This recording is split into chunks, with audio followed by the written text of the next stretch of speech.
pessoal, queridos alunos e alunas do curso Verbo Jurídico. Eu sou o professor Rafael Bizelli e hoje nós estamos aqui para uma aula de revisão final de Direito Civil para o concurso da Defensoria Pública do Estado do Rio Grande do Sul.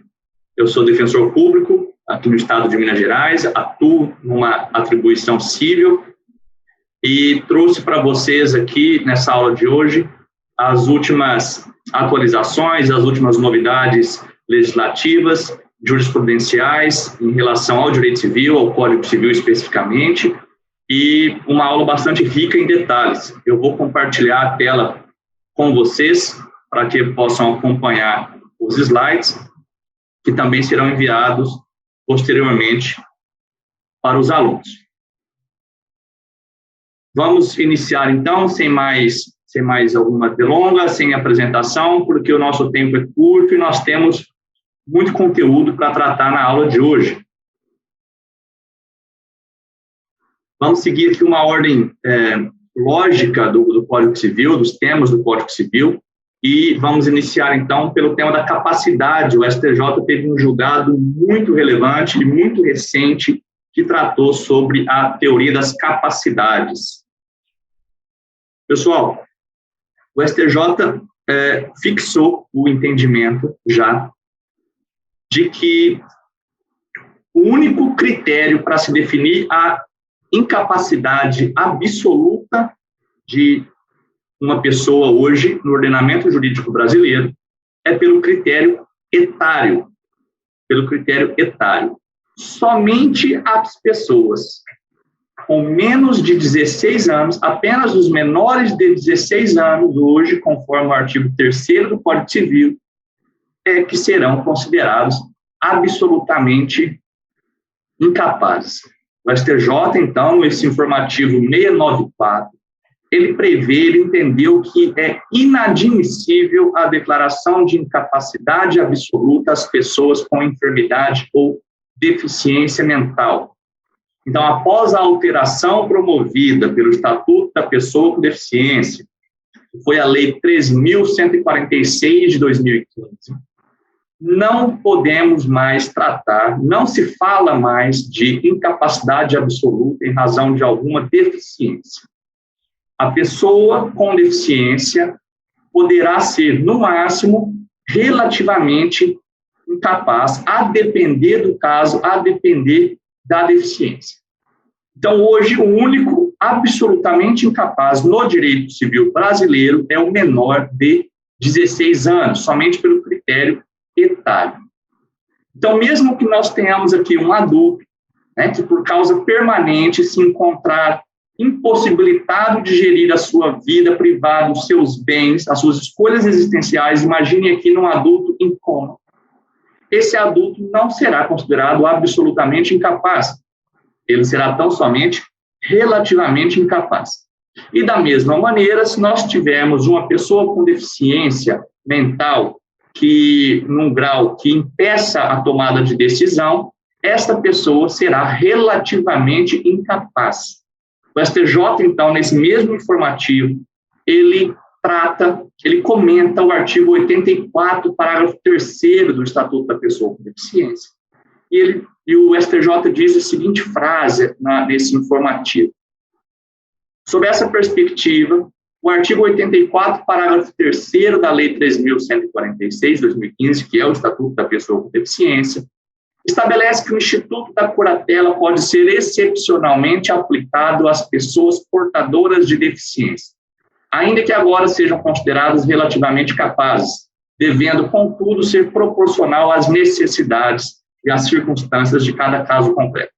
O STJ aqui está dizendo que é possível se aplicar o Instituto da Curatela ao adulto, pessoa com deficiência, desde que seja necessário e adequado ao caso. O simples fato de ser pessoa com deficiência não pressupõe a curatela. A curatela aqui vista, então, como uma ferramenta de proteção e de emancipação do sujeito, pode ser aplicada a depender do caso concreto, se for atender o melhor interesse dessa pessoa.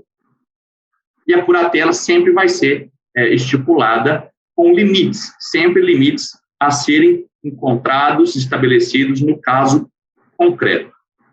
Em resumo, apenas os menores de 16 anos é que serão considerados absolutamente incapazes. Outro tema que gerou um burburinho na doutrina recentemente diz respeito à sucessão definitiva do ausente que ostentar 80 anos ou mais. Vamos explicar. O procedimento para a declaração da ausência hoje, ele em regra, ele se dá em 3 fases, né? A primeira fase, que é a curadoria dos bens do ausente, prevista a partir do artigo 22 do Código Civil. Segunda fase, que se dá pela sucessão provisória, prevista a partir do artigo 26 do Código Civil. E, por fim, a sucessão definitiva, prevista a partir do artigo 37. Essas são as 3 fases principais do procedimento para se declarar a ausência de uma pessoa.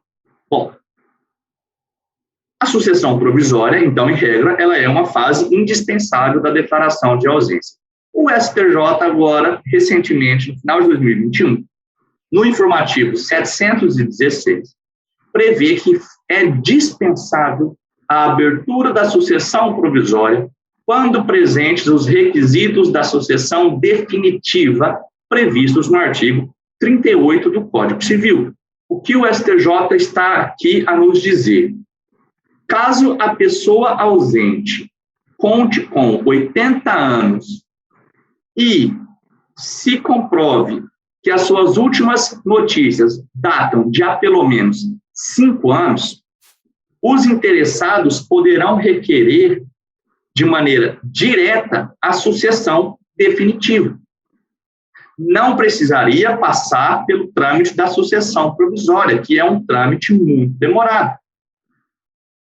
O artigo 38 do Código Civil prevê que, alcançado o ausente 80 anos e sendo de 5 anos as suas últimas notícias, pode-se requerer também a sucessão definitiva. Até então, a jurisprudência entendia que a sucessão definitiva sempre teria por pressuposto a sucessão provisória. E se no curso da sucessão provisória o ausente alcançasse os 80 anos, aí então poderia se requerer a sucessão definitiva. O STJ agora diz o quê? Olha, é possível a sucessão definitiva direta, desde que se comprove no pedido da sucessão definitiva que o ausente já conta com pelo menos 80 anos e de que as últimas notícias sobre ele datam de 5 anos atrás. Já pelo menos 5 anos. Então, não se precisa, por exemplo, esperar os 10 anos do trânsito em julgado da sentença que concede a abertura da sucessão provisória, como seria no entendimento anterior, no artigo 37 do Código Civil. E por que havia essa preocupação? Porque a sucessão definitiva ela tem um efeito muito importante, que é aquele previsto lá no artigo 6º do Código Civil. De acordo com o artigo 6º do Código Civil, com a abertura da sucessão definitiva, presume-se a morte. Então, uma das hipóteses de morte presumida se dá com a abertura da sucessão definitiva. E qual é o efeito principal aqui no Código Civil com a morte da pessoa? É a transmissão do seu patrimônio aos herdeiros. Então, com a abertura da sucessão definitiva, nós temos a presunção de morte do ausente e com a consequente transferência da sua propriedade, do seu patrimônio aos seus herdeiros, previsto lá no artigo 1784. De acordo com o princípio da Saizine, no momento da morte, abre-se a sucessão, transmite-se aos herdeiros os bens do decurso. O STJ, então, compreende de maneira funcional, de maneira a se conferir eficácia ao Instituto da Ausência, a possibilidade de se requerer diretamente a sucessão, a abertura da sucessão definitiva, atendidos os requisitos do artigo 38. Bom, sobre direitos da personalidade, nós temos bastante assunto para tratar, e eu começo com vocês sobre o tema da mudança de sexo e de nome. O artigo 13 do Código Civil prevê que trata da possibilidade de cirurgia, exigindo a autorização médica, prevê a exigência médica. A interpretação que se dá a esse artigo 13 hoje é de que essa exigência médica diz respeito tanto ao bem-estar físico quanto ao bem-estar psíquico do agente. Então, a cirurgia de transgenitalização ou de redesignação sexual hoje, ela não depende de autorização judicial, ela depende tão somente da avaliação médica, da autorização médica. E esses requisitos para autorização médica vêm previstos na resolução do Conselho Federal de Medicina. Então, não exige-se hoje autorização judicial para cirurgia de transgenitalização ou de redesignação sexual. Essas cirurgias hoje têm como pressupostos unicamente as exigências médicas, que diz respeito ao bem-estar psíquico também, não só ao bem-estar físico do agente. Não é necessário, então, autorização judicial. No mesmo sentido, hoje, a mudança de nome e de gênero podem ocorrer diretamente no cartório de registro civil, cartório de registro de pessoas naturais, independentemente de autorização judicial.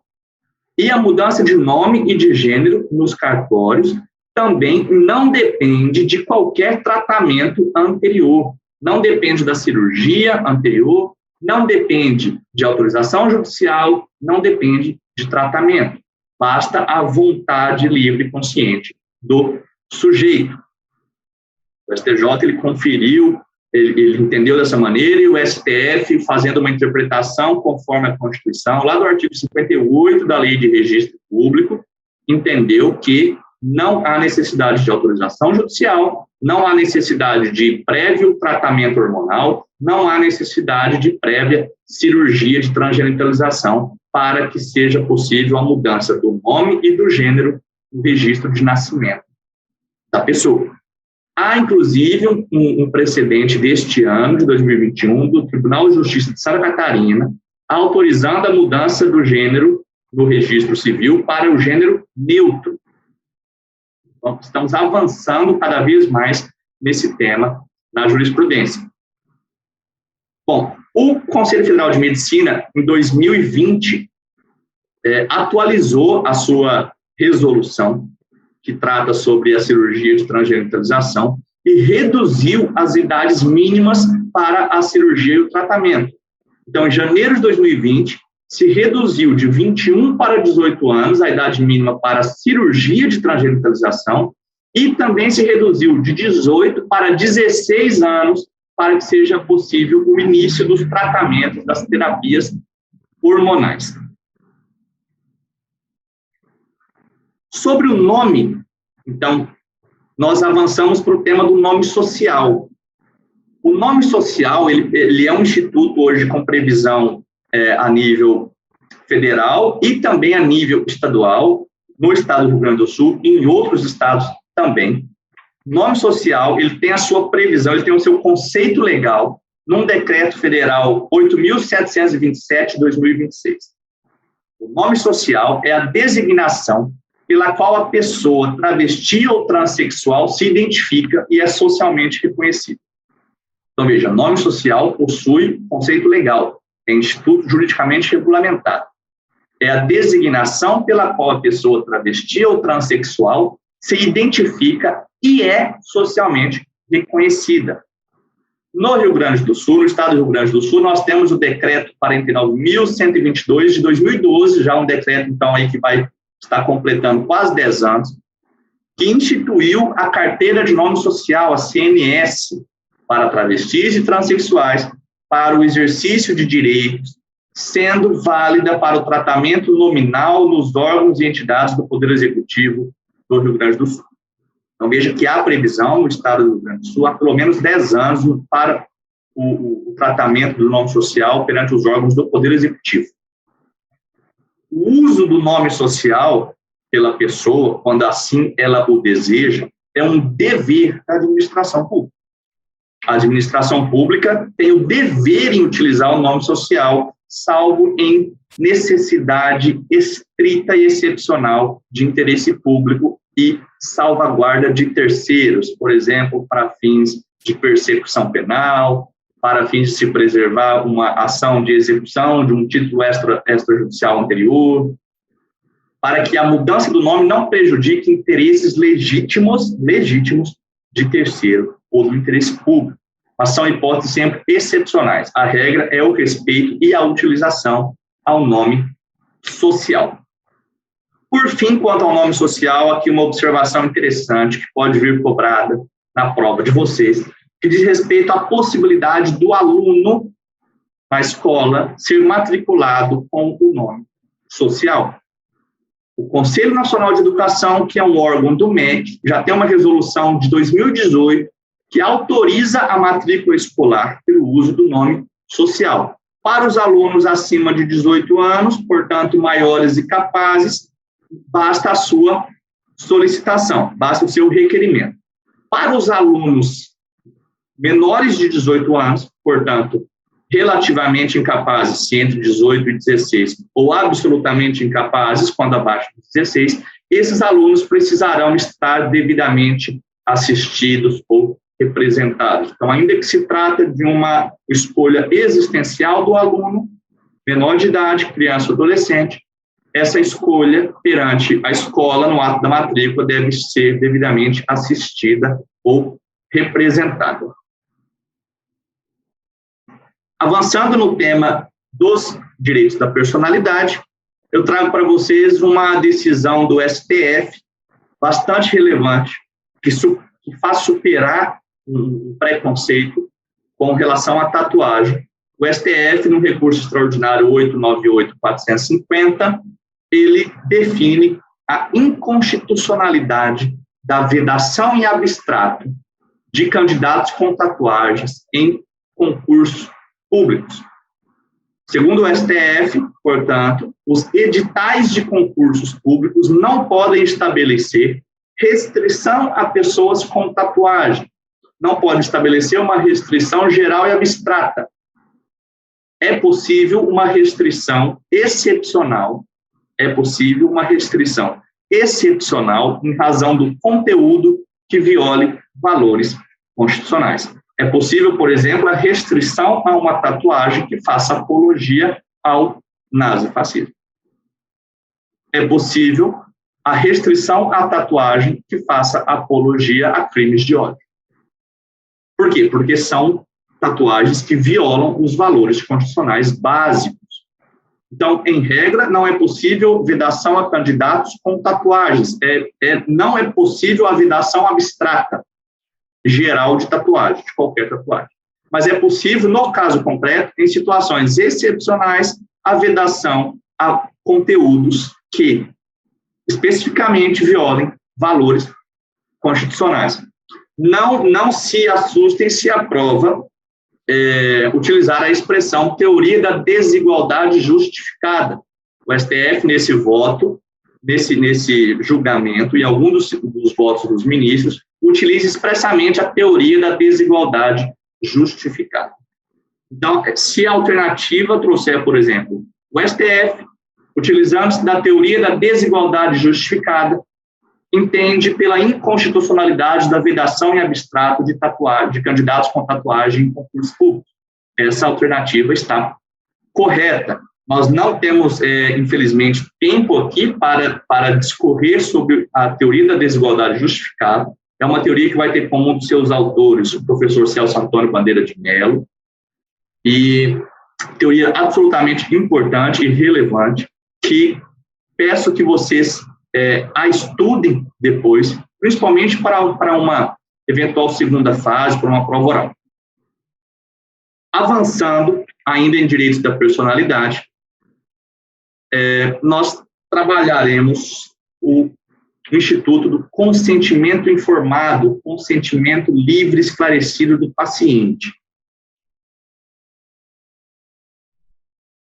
Pessoal, esses slides serão enviados a vocês, e desde já eu peço que compreendam a velocidade da aula, porque nós temos basicamente 1 hora para tratar dessa revisão de direito civil, e nós temos muito conteúdo, muita novidade legislativa e jurisprudencial para trazer para vocês. Vamos lá, consentimento informado. O STJ, num recurso especial 1540-580, 1540-580, trouxe várias balizas para a gente compreender o que seja o consentimento informado. A previsão normativa do consentimento informado é o artigo 15 do Código Civil. A previsão normativa, o fundamento normativo é um dos fundamentos normativos. Na verdade, é o artigo 15 do Código Civil, que prevê que ninguém pode ser constrangido a submeter-se, com risco de vida, a tratamento médico ou a intervenção cirúrgica. Ninguém pode ser constrangido a submeter-se, com risco de vida, a tratamento médico ou a intervenção cirúrgica. A previsão do artigo 15 é bastante óbvia. Ela ganha, então, relevo, ela ganha complexidade quando a gente vai tratar do consentimento informado, que vem sendo cada vez mais objeto de estudo, de aplicação jurisprudencial. O médico ou hospital tem o dever de obter o consentimento informado do paciente, que é um consentimento livre e esclarecido. Para que o paciente, então, consinta livremente e de maneira clara e esclarecida, ele deve ter as informações, todas as informações relativas ao seu procedimento. Então, é dever do médico e do hospital prestar as informações claras ao paciente.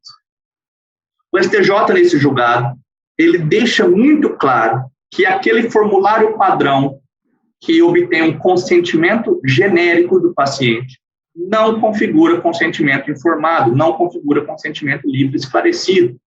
Então, quando o paciente chega no balcão do hospital, preenche aquele formulário já pré-pronto, né, pré-estabelecido, que traz apenas informações genéricas, aquilo ali não configura consentimento informado para o STJ. O médico e o hospital devem informar ao paciente todo o conteúdo relativo ao seu atendimento. Os riscos, vantagens e desvantagens do tratamento. Fundamentos normativos para o consentimento informado. Boa-fé objetiva, um dever de esclarecimento. O Código de Defesa do Consumidor, que prevê que o fornecedor de serviço deve prestar todas as informações existentes e pertinentes ao serviço prestado. E, principalmente, a autonomia privada existencial. Por quê? Porque o paciente só pode se submeter a um risco se ele conhecer esse risco. Então, ele só está apto a exercer plenamente a sua autonomia privada existencial se ele tem conhecimento de todas as informações. No caso concreto que levou a esse julgado do STJ, se entendeu que o paciente foi tolhido na sua autonomia privada. Por quê? Embora ele tenha decidido pelo procedimento, ele decidiu sem que o médico e o hospital tivessem lhe passado todas as informações. Então, o médico e o hospital seguraram algumas informações. E com base, então, num conjunto deficiente de informações, o paciente tomou a sua decisão. Então, só há autonomia privada quando há pleno conhecimento. De quem é o ônus da prova? É do hospital e do médico. O ônus da prova, né, para se, no processo, eventualmente, para comprovar que se obteve o consentimento livre, esclarecido, o consentimento informado do paciente. É dever, então, do médico e do hospital informar e é dele o ônus da prova de comprovar o consentimento. O STJ, então, entendeu nesse caso, e aí de maneira abstrata também, de que a ausência de informações pode prejudicar a autonomia privada e, assim, pode gerar responsabilidade civil. Então, a possibilidade de responsabilidade civil pela ausência de consentimento informado. Uma das hipóteses, quando algumas informações não são passadas. Então, não precisa deixar de passar todas as informações. Basta que uma ou algumas informações importantes não sejam repassadas ao paciente. E aí o consentimento que ele teria dado terá sido um consentimento viciado pela falta de completude das informações. Bom, sobre direito à imagem, pessoal. Sobre direito à imagem, nós temos alguns casos concretos interessantes. A súmula 403 do STJ prevê que independe de prova do prejuízo a indenização pela publicação não autorizada de imagem de pessoa com fins econômicos ou comerciais. O STJ entende que há um dano moral in re ipsa. Não precisa provar o prejuízo para se ter indenização pela publicação não autorizada de imagem de pessoa com fins econômicos ou comerciais, uma súmula já antiga, bastante conhecida por todos vocês. O tema ganha alguns contornos interessantes quando a gente analisa algumas peculiaridades. O próprio STJ, no informativo 674, ele decidiu que o uso da imagem de torcedor inserido no contexto de uma torcida não induz a reparação dos danos morais, quando não configurada a projeção, a identificação e a individualização da pessoa nela representada. Então, vamos lá. Direito de imagem e direito da personalidade. Inclusive, a proteção da imagem vem prevista como garantia fundamental lá no artigo 5º da Constituição. Em regra, então, é necessário sempre o consentimento expresso da pessoa para o uso da sua imagem, principalmente para fins comerciais ou econômicos. O STJ, ele trata, contudo, de algumas hipóteses de consentimento presumível. Consentimento presumível. Em algumas hipóteses interpretadas restritivamente, o STJ define que há um consentimento presumível, há uma presunção de consentimento da pessoa a que sua imagem seja veiculada. Quais são as 3 grandes hipóteses de consentimento presumível? Quando a pessoa anônima se inserir no meio de uma multidão, portanto, em caso de multidões, quando se tratar de pessoa famosa e quando se tratar de ocupante de cargo público. Multidões, pessoa famosa ou ocupante de cargo público. Haveria nessas hipóteses um consentimento presumível, mas são hipóteses que devem sempre ser interpretadas restritivamente. Então, o uso da imagem de um torcedor, pessoa anônima, mas inserido no contexto de uma torcida de futebol, numa multidão, portanto, não configura a projeção ou identificação, individualização, e, portanto, não incide aí a súmula 403 do STJ. Avançando nesse tema de direito à imagem e proteção da pessoa, vale lembrar o STF, que na ação direta de inconstitucionalidade 4815, decidiu o famoso caso das biografias não autorizadas, e o STF definiu que não há necessidade de autorização da pessoa biografada. Exigir a autorização do biografado importaria, na visão do STF, em censura prévia. Então, a posição hoje, uma interpretação conforme a Constituição dos artigos 20 e 21 do Código Civil, é pela desnecessidade de autorização da pessoa biografada, pelo fato de a autorização prévia consistir em censura prévia. Eventuais excessos, contudo, na biografia, ou mesmo inverdades constantes na biografia, devem ser tratadas em sede de responsabilidade civil, direito de resposta, outros instrumentos civis. E aqui uma última observação nesse tema. Em relação às biografias e aos documentários, em razão do seu caráter eminentemente informativo, não incide a súmula 403 do STJ. Lembrando, súmula 403, não depende de prova do prejuízo a indenização pela publicação não autorizada de imagem de pessoa com fins econômicos ou comerciais. Agora, quando a imagem não autorizada, quando o uso não autorizado da imagem de uma pessoa se der no bojo de uma biografia, de um documento biográfico ou de um documentário, não incide a súmula 403, significa que não há indenização. Por quê? Porque são documentos com fins eminentemente informativos. Sempre, eventuais excessos serão tratados em sede de responsabilidade civil. Ainda sobre direito à imagem, nós temos alguns julgados recentes do STJ que vem caindo em provas. E um também recente do STF. esse do STF, inclusive, caiu em prova recente, informativo 921 do STF. Inexistência de direito à indenização aos familiares pela divulgação em jornal de imagem de pessoa morta em via pública, por consistir em forma de censura. O STF aqui disse o quê? Olha, quando um jornal divulga a imagem do cadáver da pessoa morta em via pública, ele está ali praticando o ato jornalístico, o ato de informar. Então, esta matéria, essa divulgação da pessoa morta em via pública no jornal, não importa em indenização aos familiares. Se a divulgação da imagem de pessoa morta em via pública provocasse indenização, isso para o STF seria meio de censura, forma de censura. O STF tem sempre uma jurisprudência muito firme para se rechaçar a priori, de maneira absoluta, qualquer tipo de censura. Vejam a questão da biografia não autorizada e agora na questão de se entender pela ausência de indenização aos familiares, no caso da matéria jornalística que divulga pessoa morta em via pública, imagem de pessoa morta em via pública.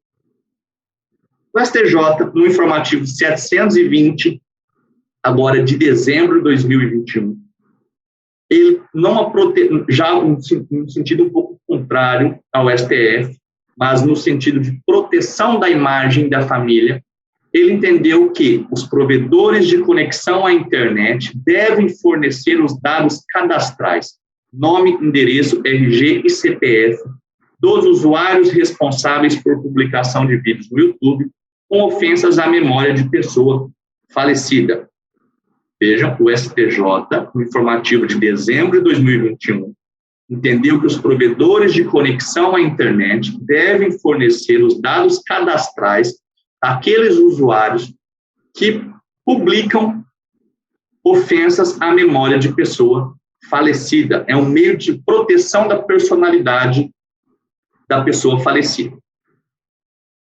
E, nesse contexto de pessoa falecida, proteção da personalidade e instrumentos dos familiares, nós temos a recentíssima súmula 642 do STJ, que já vem sendo cobrado em provas objetivas também, que prevê que o direito à indenização por danos morais transmite-se com o falecimento do titular, possuindo os herdeiros da vítima legitimidade para ajuizar ou prosseguir a ação indenizatória.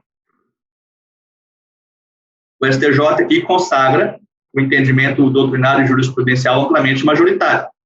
A partir do momento em que há o dano moral, surge para o titular, surge para o lesado um direito patrimonial, que é o direito a ser indenizado pelo dano moral sofrido. Esse direito a ser indenizado, posto ser de natureza patrimonial, ele se transmite aos herdeiros, ele faz parte do patrimônio do falecido. Se o falecido já havia iniciado a ação, os herdeiros têm legitimidade para prosseguir.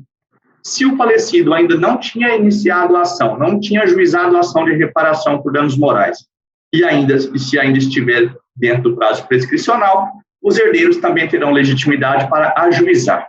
Portanto, o direito à indenização por danos morais transmite-se com o falecimento do titular, do lesado, possuindo os herdeiros da vítima, do lesado, aquele que sofreu dano moral, legitimidade para ajuizar, portanto, iniciar ou prosseguir a ação indenizatória. Para a gente encerrar essa primeira parte da aula, eu gostaria de lembrar com vocês o julgamento do STF sobre o direito ao esquecimento. Foi julgado em fevereiro de 2021, tema 786, repercussão geral, foi divulgado no informativo 1005 do STF, um julgado que causou muita polêmica. Então, nós temos que ter cuidado com esse tema, a depender do tipo de prova que nós estamos fazendo. Para fins de prova objetiva, a resposta é, de acordo com o STF, é inconstitucional o denominado direito ao esquecimento, ou de acordo com o STF, é incompatível com a Constituição Federal a ideia de um direito ao esquecimento. O que eu gostaria de trazer para vocês aqui, a título de observação, porque a depender a prova pode trazer da seguinte maneira, é a afirmação de que há polêmica, há divergência doutrinária e jurisprudencial a esse respeito. Então, nós temos autores que entendem pela existência, pela constitucionalidade, o direito ao esquecimento, e outros que não. O Anderson Schreiber, por exemplo, professor de Direito Civil da UERJ, ele entende pela constitucionalidade do direito ao esquecimento, que seria um direito da pessoa não ser vista atualmente pelos atos praticados no passado. O direito ao esquecimento, então, permitiria que a pessoa evoluísse a sua personalidade perante a sociedade. E o próprio STJ tem julgados contrários e favoráveis ao direito ao esquecimento, sempre deixando claro que o direito ao esquecimento deve ser analisado no caso concreto. Então, não haveria uma regra abstrata do direito ao esquecimento. Mas fato é que o STF, em sede de repercussão geral, ele, no recurso extraordinário aí, 1.010.606, ele definiu, e é isso importante para a prova objetiva, definiu que o direito ao esquecimento seria incompatível com a Constituição Federal. O direito ao esquecimento entendido como um poder de obstar, um poder de impedir, em razão da passagem do tempo, a divulgação de fatos ou dados verídicos ilicitamente obtidos e publicados em meios de comunicação social analógico ou digitais. Eventuais excessos ou abusos no exercício da liberdade de expressão e de informação devem ser analisados caso a caso, a partir dos parâmetros constitucionais, especialmente os relativos à proteção da honra, da imagem, da privacidade e da personalidade em geral, e expressas e específicas previsões legais no âmbito penal e civil. Então, o STF ele declara um tipo de direito ao esquecimento como incompatível com a Constituição. Seria aquele poder de impedir a divulgação de dados verídicos ilicitamente obtidos tão somente pela passagem do tempo. O tema ele é interessante, ele demanda maiores discussões, mas para fins de prova objetiva fica então essa observação. Se for previsto de acordo com o STF, é inconstitucional. Se eventualmente se constar na prova de que há, segundo parcela da doutrina, há outros tipos de direito ao esquecimento que seriam constitucionais, essa afirmativa também estaria correta, embora muito perigosa numa prova objetiva. E a gente ultrapassa, então, o tema da capacidade e da personalidade no Código Civil e avançamos para o tema da desconsideração da personalidade jurídica. Por que o tema é importante para fim de prova objetiva? Além da própria importância prática da desconsideração da personalidade jurídica, o artigo 50 do Código Civil, que trata do tema, foi bastante alterado em 2019 pela famosa Lei da Liberdade Econômica, a Lei 13.874. Então, eu peço que vocês façam a leitura cuidadosa do artigo 50 da Lei do Código Civil, alterado pela Lei da Liberdade Econômica, e eu faço aqui algumas observações. O Código Civil adota a teoria maior da desconsideração, enquanto que o Código de Defesa do Consumidor, o CDC, adota a teoria menor, com a previsão lá do seu artigo 28, parágrafo 5º. O Código de Defesa do Consumidor adota a teoria menor da desconsideração, porque ele exige apenas um requisito para a desconsideração, que é prejuízo ao consumidor. Sempre que a mera existência da personalidade da pessoa jurídica for um prejuízo ao consumidor, for um obstáculo ao ressarcimento, haverá a desconsideração. Já no Código Civil, em razão da própria noção de pessoa jurídica, que é mesmo distinguir os riscos da atividade da pessoa jurídica da pessoa dos sócios, adota-se a teoria maior. Não basta um único requisito. Além do prejuízo ao credor, aqui, é preciso que haja um abuso da personalidade da pessoa jurídica. Então, o Código Civil adota a teoria maior da desconsideração, porque ele exige dois requisitos: abuso da personalidade e prejuízo ao credor. Agora, o que nós não podemos confundir aqui é o fato de que o abuso da personalidade jurídica, ele pode ocorrer de duas maneiras: desvio de finalidade ou confusão patrimonial. Então, veja, sempre é necessário o abuso da personalidade, mas mais o prejuízo ao credor. O abuso da personalidade é que pode ocorrer de duas maneiras: pelo desvio da finalidade, quando a pessoa jurídica é utilizada para fins, por exemplo, ilícitos, ou pela confusão patrimonial, quando a pessoa física do sócio confunde o seu patrimônio com a pessoa jurídica. Por quê? Porque aqueles que contratam com a pessoa jurídica, que estão de boa fé, eles têm uma legítima expectativa de que o patrimônio da pessoa jurídica é só dela, que não há uma confusão com o patrimônio da pessoa física. É necessário se preservar essa confiança na rigidez patrimonial da pessoa jurídica. Bom, uma das novidades que a doutrina bastante festejou no artigo 50 do Código Civil, inserido pela Lei da Liberdade Econômica, foi a limitação dos efeitos da desconsideração ao administrador ou sócio beneficiado pelo desvio de finalidade. Então, hoje, a desconsideração da personalidade jurídica não atinge todos os sócios ou administradores indistintamente. Ela vai atingir somente aqueles que se beneficiaram com o abuso da personalidade, com o desvio de finalidade ou com confusão patrimonial. Bom, o Código ainda traz no parágrafo 2º um rol exemplificativo dos atos de confusão patrimonial. Então, se a prova prevê que os atos previstos no parágrafo 2º do artigo 50 definem todos os atos de confusão patrimonial, essa afirmativa está incorreta, porque se trata de um rol exemplificativo. E o Código Civil agora traz também expressamente a possibilidade da desconsideração inversa da pessoa jurídica, como já fazia o Código de Processo Civil lá no artigo 133, parágrafo 2º, que é atingir o patrimônio do sócio para saldar uma dívida da pessoa jurídica. Bom, a gente entra aqui na seara das obrigações e também vamos vamos tratando do direito dos contratos. Princípio da boa-fé objetiva. Eu gostaria de lembrar com vocês algumas noções fundamentais. Boa-fé objetiva, ela exerce uma tríplice função do nosso ordenamento jurídico. Uma tríplice função do princípio da boa-fé objetiva: função interpretativa, função integrativa e função limitativa. Função interpretativa, artigo 113. Função integrativa, artigo 422. E função limitativa, artigo 187 do Código Civil.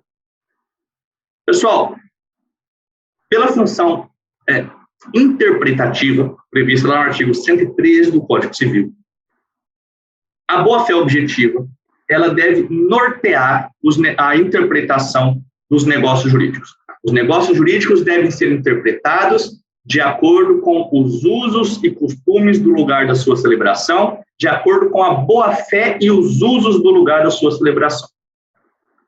Por que eu trago esse artigo 113 para vocês aqui? Ele é um artigo bastante importante, central do Código Civil, e ele foi intensamente alterado pela Lei da Liberdade Econômica, pela Lei 13.874. Eu peço que vocês façam a leitura do artigo 113. Por quê? Porque o seu caput foi mantido, mas foram incluídos 2 parágrafos bastante relevantes. O parágrafo 1º do artigo 113, ele traz balizas interpretativas do negócio jurídico. E o inciso 5º do parágrafo 1º traz uma baliza muito relevante, bastante simbólica, né, que na verdade, assim, que ela representa muito o que foi a Lei 13.874. O inciso 5º do parágrafo 1º, então, do artigo 113 do Código Civil, ele vai trazer a diretriz da racionalidade econômica das partes.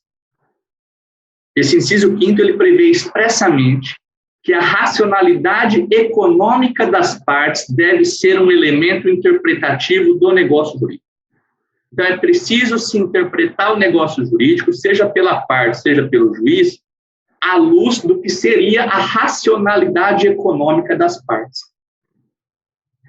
Essa expressão racionalidade econômica das partes pode vir confusa na prova. A prova, o examinador pode trazer de acordo com a racionalidade social, de acordo com o contexto da função social das partes. Não.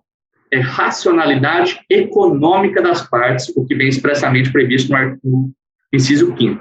Então, façam a leitura de todos esses incisos e uma atenção especial ao inciso 5º.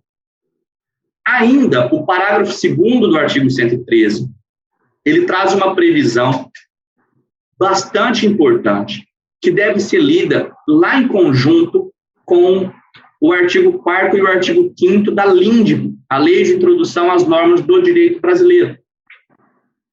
Eu vou fazer para vocês a leitura, embora eu não tenha colocado aqui no slide, peço que vocês também acompanhem aí no vademecum de vocês. O parágrafo 2º do artigo 113 prevê que as partes poderão livremente pactuar regras de interpretação, de preenchimento de lacunas e de integração dos negócios jurídicos diversas daquelas previstas em lei. O legislador de 2019, então, expressamente autorizou que as partes de um negócio jurídico estipulem livremente e expressamente regras de interpretação e de integração e de preenchimento das lacunas desse negócio jurídico específico, ainda que sejam regras diversas daquelas previstas em lei. A título de exemplo aqui, eu peço que vocês façam a leitura lá do artigo 4º e do artigo 5º da LINDB, fala que a lei deve ser interpretada de acordo com a sua função social. Preenchimento de lacuna seria pela analogia, pelos costumes, pelos princípios gerais do direito. Aqui o legislador autoriza que as partes contratantes, ali no exercício da sua autonomia privada, estipulem as próprias regras interpretativas e integrativas do seu negócio jurídico específico. Então, bastante atenção para a previsão desse parágrafo 2º do artigo 113, que, dada a sua relevância estrutural do Código Civil, pode vir a ser cobrado na sua prova de direito civil. Bom, a segunda função do princípio da boa-fé objetiva é a função integrativa, prevista lá no artigo 422 do Código Civil, já na teoria geral dos contratos. O artigo 422, ele prevê que os contratantes são obrigados a guardar, na conclusão e na execução do contrato, os princípios de probidade e boa-fé. O artigo 422, então, fala de maneira geral que a boa-fé objetiva deve sempre incidir na conclusão e na execução do contrato. Qual é o problema? Essa previsão, ela disse menos do que deveria dizer. Então, a jurisprudência e a doutrina, de maneira pacífica, entendem que a boa-fé objetiva, ela incide sobre todas as fases contratuais. Não só na conclusão e na execução do contrato, mas também na fase de negociação preliminar, portanto, na fase pré-contratual, e também na fase pós-contratual. A função integrativa da boa-fé objetiva é a que prevê, é a que trata dos deveres anexos ou laterais de conduta, deveres anexos ou laterais de conduta, como um dever de colaboração, dever de informação, dever de esclarecimento, dever de cooperação. São todos aqueles deveres negociais que estão presentes em toda relação contratual, independentemente da sua previsão expressa. E justamente pelo fato de esses deveres anexos da boa-fé objetiva, ou laterais, deveres laterais de conduta, deveres anexos, serem originados diretamente do princípio da boa-fé objetiva, portanto, da lei, são deveres contratuais de origem normativo-legal, não de origem da autonomia da vontade. A violação a esses deveres, segundo a doutrina majoritária, não depende de culpa. A violação aos deveres anexos de conduta gera responsabilidade civil objetiva. Violação ao dever anexo de conduta decorrente da boa-fé objetiva, por decorrer de lei e não da vontade das partes, tem que a sua violação gera responsabilidade civil objetiva, independentemente de culpa. E aí, quando o contratante cumpre a prestação principal do contrato, mas, ao mesmo tempo, viola deveres anexos de conduta, viola algum dever lateral decorrente da boa-fé objetiva, ele incide na chamada violação positiva do contrato ou inadimplemento ruim. Violação positiva do contrato ou inadimplemento ruim. É aquela situação em que há o cumprimento da prestação principal, mas com violação aos deveres anexos da boa-fé objetiva. Então, caso sua prova preveja esse tema de maneira mais conceitual, nós sabemos agora, estamos revisando o conceito de adimplemento ruim. Aí eu coloquei no slide inadimplemento ruim, mas seria adimplemento ruim ou violação positiva do contrato. Por que adimplemento ruim? Porque você cumpre a prestação principal, mas, ao mesmo tempo, descumpre as prestações, os deveres anexos, os deveres laterais de conduta. A terceira função da boa-fé objetiva é a função de controle, a função limitativa ou função de controle, que tem o seu fundamento normativo lá no artigo 187 do Código Civil, que é o artigo que traz a figura da vedação do abuso de direito. Ele não traz o abuso de direito, ele traz a proibição do abuso de direito. O abuso de direito, pessoal, gera também responsabilidade civil objetiva, conforme doutrina civilista amplamente majoritária, para não dizer pacificada. Né? O abuso de direito gera responsabilidade civil objetiva. Independe de culpa. Não vai se perquirir a culpa daquele que praticou uma conduta em exercício abusivo de direito. É uma constatação objetiva. Houve o abuso de direito? Sim. Então, nós temos responsabilidade civil objetiva, independentemente de culpa. Mas, Rafael, qual é a relação do abuso de direito com boa-fé objetiva e negócio jurídico? Nós temos aqui a figura do adimplemento substancial.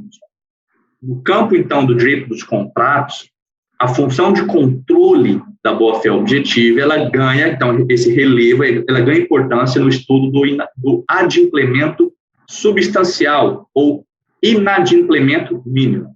Adimplemento substancial ou inadimplemento mínimo. A teoria do adimplemento substancial, ela defende que é possível impedir o direito potestativo de resolução de um contrato por parte do credor diante de um inadimplemento mínimo, de um mínimo descumprimento da obrigação pelo devedor. Veja, na relação contratual, se a outra parte descumpre o contrato, você tem direito a pedir a resolução. É um direito potestativo de resolver o contrato diante do descumprimento da obrigação pela outra parte. Disso não há discussão. O que a doutrina defende, e que não é muito ainda encampado na jurisprudência, mas o que a doutrina defende na figura do adimplemento substancial é a situação em que a outra parte cumpre com grande parte das suas obrigações, com a grande maioria, porém incorre no inadimplemento mínimo, num mísero descumprimento de alguma das suas obrigações. O credor, então, teria o direito de resolver o contrato. Veja, então vamos resolver o contrato, extinguir o contrato por completo em razão de um inadimplemento mínimo da outra parte. A doutrina entende que isso seria desproporcional. Então, seria um exercício abusivo do direito de resolução do contrato, quando esse direito fosse exercido em face de um inadimplemento mínimo, ou em face de um adimplemento substancial. Por quê? Porque o credor ainda teria outras alternativas. Então, em nome da preservação dos negócios jurídicos, em nome da proporcionalidade, que também incide nas relações privadas, o credor pode buscar a tutela específica, pode converter em perdas e danos, em indenização. E a gente, então, preserva o contrato diante do inadimplemento mínimo, em razão da proporcionalidade e da conservação dos negócios jurídicos. Em termos jurisprudenciais, o que é geralmente cobrado em prova diz respeito ao entendimento do STJ, e esse entendimento absolutamente pacificado e que reverbera muito nos tribunais de justiça, que é a inaplicabilidade aos contratos, a inaplicabilidade da teoria do adimplemento substancial aos contratos de alienação fiduciária em garantia regidos pelo Decreto-Lei 911 de 69. É o decreto-lei que trata da alienação fiduciária em garantia de veículos automotores, que é o que mais tem na prática em termos de alienação fiduciária, de imóvel ou de automóvel. O STJ tem um entendimento firme e que é corroborado pelos tribunais de justiça de que não se aplica a teoria do adimplemento substancial aos contratos de alienação fiduciária em garantia regidos pelo Decreto-Lei 911 de 69. E isso é o que nós temos que saber agora para a prova objetiva. Essa posição pode ser criticada? Pode, mas não na prova objetiva. Avançando, a gente trata do princípio da função social dos contratos. Eu gostaria de trazer para vocês aqui uma observação de ordem em termos de lei seca, vamos falar assim. O princípio da função social dos contratos vem previsto no artigo 421 do Código Civil. Artigo 421 do Código Civil, que foi também alterado pela Lei da Liberdade Econômica, pela Lei 13.874. E aqui eu quero destacar 3 alterações com vocês, para que não percamos questões objetivas simples. A primeira, o caput do artigo 421 foi alterado em 2 momentos. Antes, a expressão utilizada era liberdade de contratar, que foi substituída pela expressão liberdade contratual. E antes havia também o termo em razão da função social dos contratos, em razão e nos limites. Se retirou o termo em razão. As 2 alterações foram muito bem recebidas pela doutrina, era algo já bem estabelecido, que deveria mesmo se substituir liberdade de contratar por liberdade contratual. Existem as razões para isso, que infelizmente nós não conseguimos tratar nesta aula. Mas então fiquem atentos a como a questão objetiva da prova de vocês pode trazer o artigo 421. Cuidado para não assinalarem a afirmativa que traga a redação antiga do artigo 421. Então, hoje, o caput do artigo 421 prevê que a liberdade contratual será exercida nos limites da função social do contrato. A liberdade contratual será exercida nos limites da função social do contrato. Não é mais a liberdade de contratar. E não há mais o termo em razão. O segundo ponto do artigo 421, que eu peço que vocês leiam com atenção, é o seu parágrafo único. Parágrafo único este que foi incluído pela Lei da Liberdade Econômica. Ele tem uma previsão que é bastante criticada por uma falta de técnica e por uma redundância, que prevê que nas relações contratuais privadas prevalecerão o princípio da intervenção mínima e a excepcionalidade da revisão contratual. Esse parágrafo único teve uma função simbólica de criticar um suposto ativismo judicial, um exagero de revisões judiciais dos contratos, o que na prática não se verificava e que vem muito, é muito criticado pela doutrina, porque apenas diz o óbvio. É óbvio que nas relações contratuais privadas prevalece o princípio da intervenção mínima. Faz parte da própria noção de direito privado. E a excepcionalidade da revisão contratual. Porque se nós temos autonomia privada, que deve ser respeitada, se nós temos força obrigatória dos contratos, que deve ser respeitada, então é óbvio que a revisão contratual seria algo excepcional. Mas fato é que nós temos essa previsão normativa expressa hoje e que pode ser cobrada na sua prova, como 2 princípios, subprincípios da função social: intervenção mínima e excepcionalidade da revisão contratual. Princípio da intervenção mínima e da excepcionalidade da revisão contratual. Encerrando o ponto aqui de contratos e princípios contratuais, eu chamo a atenção para o artigo 421-A do Código Civil, que foi incluído pela Lei também da Liberdade Econômica, da Lei 13.874. O artigo 421-A, então, não existia até 2019, foi incluído no Código Civil. E eu peço que vocês façam a leitura do artigo 421-A. porque ele vem novamente reforçar aquilo que está no parágrafo único do 421. O artigo 421-A prevê, por exemplo, a presunção de paridade e simetria nos contratos civis e empresariais. Algo novamente óbvio. Entre os civis, há a presunção relativa de simetria. E o caput do artigo 421-A prevê que essa presunção pode ser afastada mediante elementos concretos, pela presença de elementos concretos. Outra previsão óbvia. Entre os privados, no direito civil, há presunção relativa de simetria e paridade. E é claro que, no caso concreto, se nós tivermos elementos que afastem a simetria e paridade, então essa presunção deve ser afastada. Mas, novamente, vem nessa inclusão, pela lei da liberdade econômica, num simbolismo muito forte de reforçar a autonomia privada e a intervenção mínima do Estado, seja pelo executivo, seja pelo judiciário. Bom, então façam a leitura, por favor, do artigo 421-A, que caso ele seja cobrado em uma prova objetiva, ele vai ser cobrado na sua literalidade. E para a segunda fase, a gente pode tecer algumas críticas mais densas aqui ao artigo 421-A.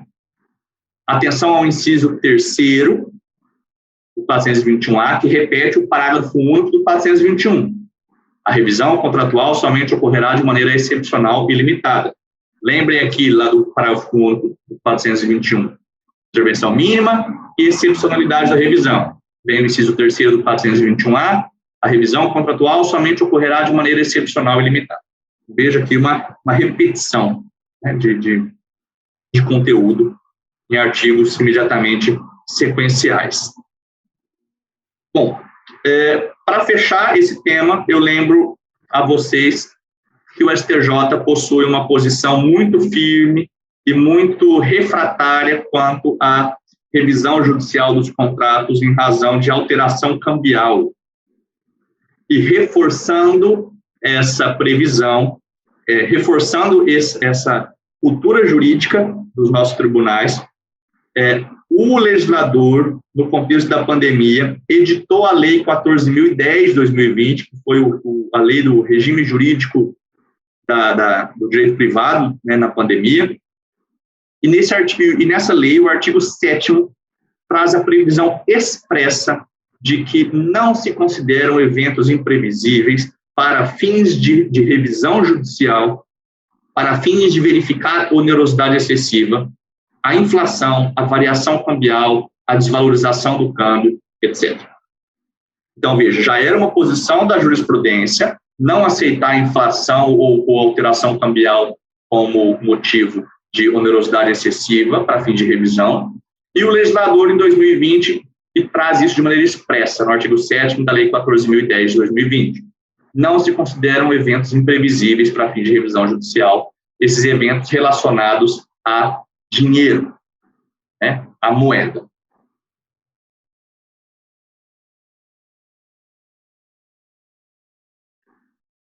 Pessoal, ainda em contratos, algumas previsões jurisprudenciais bastante relevantes.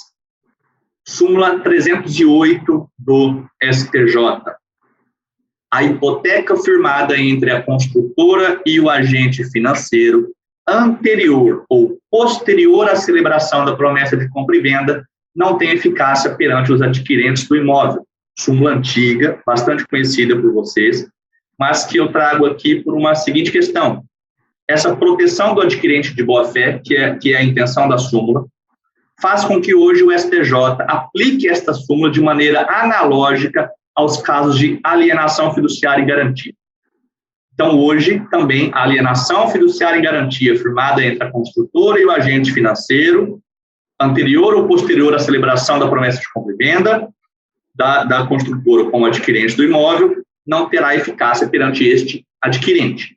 Então, façam a leitura do artigo da súmula 308 do STJ e saibam que hoje ela é aplicada de maneira analógica aos casos de alienação fiduciária. Para quem quiser ver o julgado do STJ, segue aí a menção no slide. Julgado de 2019, então bastante recente. Ainda no entendimento sumulado já do STJ, eu destaco a súmula 620, súmula recente do STJ, que prevê que a embriaguez do segurado não exime a seguradora do pagamento da indenização prevista em contrato de seguro de vida. A embriaguez do segurado não exime a seguradora do pagamento de indenização prevista em contrato de seguro de vida, pessoal. Porque o destaque aqui ao termo de vida. Porque é possível, é válida a cláusula no contrato de seguro de dano, principalmente nos casos de seguro de automóveis, é válida a cláusula que exclua a cobertura em caso de embriaguez do motorista. Agora, essa cláusula ela é válida e eficaz perante o segurado, perante o motorista embriagado. Ela vai ser ineficaz perante terceiros. Então, essa cláusula de exclusão da cobertura em caso de embriaguez do segurado no seguro de dano, ela é ineficaz perante terceiros. Julgado muito importante do STJ, o RESP aí, 1738-247. Fundamento, função social do contrato de seguro. A vítima, lá do evento danoso, a pessoa que foi atropelada, não vai ficar sem indenização. Ela pode receber a indenização, e essa cláusula que previa a exclusão da cobertura em caso de embriaguez será ineficaz em relação a terceiros, em razão da função social do contrato de seguro. Mas ela é válida e eficaz perante o próprio segurado. Já no caso de seguro de vida, não é possível a cláusula que prevê a exclusão da cobertura em caso de embriaguez. Então, para fechar, seguro de vida, é possível cláusula excludente de cobertura em caso de embriaguez? Não, essa cláusula é inválida. Seguro de dano, é possível a cláusula excludente de cobertura em razão da embriaguez? Sim, ela é válida e eficaz perante o segurado, perante o motorista embriagado, mas ela é ineficaz perante terceiros, perante a vítima do evento. Pensem para materializar a vítima do atropelamento. Súmula 610 do Código Civil, que vem bastante sendo cobrado em provas também. O suicídio não é coberto nos 2 primeiros anos de vigência do contrato de seguro de vida, ressalvado o direito do beneficiário à devolução do montante da reserva técnica formada. Então, não há cobertura securitária do suicídio nos 2 primeiros anos de vigência do contrato. E aqui 2 informativos. Informativo 672 e informativo 690. São penhoráveis os valores oriundos de empréstimo consignado, salvo se o mutuário comprovar que os recursos são necessários à sua manutenção e de sua família. Então, veja, quando se faz um empréstimo consignado, esses valores que você consegue pelo empréstimo consignado, eles são penhoráveis? Sim, em regra, são penhoráveis. Excepcionalmente, serão impenhoráveis se o mutuário, aquele que toma o empréstimo, comprovar que este valor seria destinado à própria subsistência sua e da família. E aí ele se torna um valor com destinação existencial, semelhante ao salário, e por isso se tornaria impenhorável. Informativo 690 do STJ, os valores pagos a título de indenização do seguro DPVAT aos familiares da vítima fatal de acidente de trânsito gozam da proteção legal da impenhorabilidade, enquadrando-se na expressão seguro de vida. Os valores pagos a título de indenização do seguro DPVAT aos familiares da vítima fatal de acidente de trânsito gozam da proteção legal da impenhorabilidade, enquadrando-se na expressão seguro de vida. Vejam que se for o valor DPVAT em relação à lesão à integridade física, e não à razão do evento morte, não enquadra-se como seguro de vida. Tá? Então, o informativo aqui ele é muito específico. O seguro DPVAT paga aos familiares da vítima fatal, porque nesse caso o seguro DPVAT funciona como seguro de vida, e por isso, numa interpretação extensiva do artigo 833, inciso 6º do Código de Processo Civil, interpretação extensiva desse dispositivo, por isso se considera como valores impenhoráveis.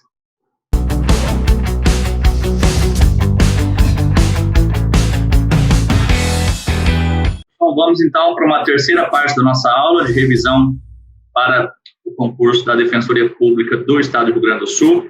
E nós encerramos a jurisprudência sobre contratos e negócios jurídicos e vamos tratar aqui alguns pontos de responsabilidade civil. Eu gostaria de lembrá-los já nesse ponto do conceito trazido pelo STJ no informativo 658, que é o conceito do abuso de direito de ação, o sham litigation.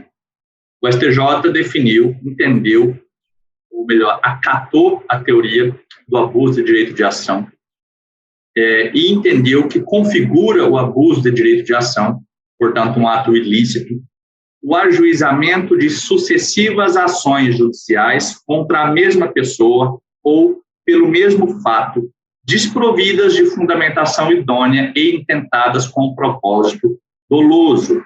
Seria, então, aquele propósito emulativo, aquele propósito de prejudicar a pessoa, o réu, e não o propósito de buscar um direito que se entende legítimo. Então, o STJ entende que há a possibilidade de, no ordenamento jurídico brasileiro, se configurar o abuso de direito de ação. Vejam que é um direito fundamental que pode ser utilizado, então, de maneira abusiva.